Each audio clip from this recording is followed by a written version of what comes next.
Kollywood star hero Dhanush fans కి shock ఇచ్చారు దర్శకుడు వెట్రిమారన్. ఓ క్లాసిక్ సినిమాకి సీక్వెల్ ని అనౌన్స్ చేసిన ఈ క్రియేటివ్ డైరెక్టర్ ఇప్పుడు ఆ సినిమా విషయంలో ట్విస్ట్ ఇచ్చారు. ఇంతకీ ఏంటా సినిమా అనుకుంటున్నారా? Watch it.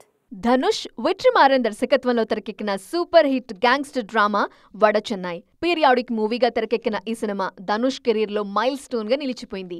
అయితే వడ చెన్నై సినిమాను అనౌన్స్ చేసిన టైంలోనే 2 భాగాలుగా రూపొందిస్తున్నట్టు ప్రకటించారు మేకర్స్. 2018లో తొలి భాగం ఆడియన్స్ ముందుకొచ్చింది. ఆ తర్వాత షార్ట్ గ్యాప్ లోనే సీక్వెల్ ని పట్టాలెక్కించేందుకు ప్లాన్ చేశారు. కానీ వెట్రిమారన్, ధనుష్ ఇద్దరూ ఇతర ప్రాజెక్ట్స్ తో బిజీ కావడంతో పార్ట్ 2 డిలే అవుతూ వచ్చింది. తాజాగా ఈ సీక్వెల్ విషయంలో ట్విస్ట్ ఇచ్చారు డైరెక్టర్. వడ చెన్నై సీక్వెల్ ని తాను డైరెక్ట్ చేయటం లేదన్నారు వెట్రిమారన్. తన బ్యానర్లోనే సీక్వెల్ ని నిర్మిస్తానని, ఆ సినిమాతో తన అసిస్టెంట్ దర్శకుడిగా పరిచయం అవుతారని తెలిపారు. డైరెక్టర్ విషయంలోనే కాదు, కాస్టింగ్ విషయంలో కూడా మార్పులు చేస్తున్నట్టుగా వెల్లడించారు. వడ చెన్నై సీక్వెల్లో ధనుష్ కూడా నటించడం లేదు అనే టాక్ వినిపిస్తోంది.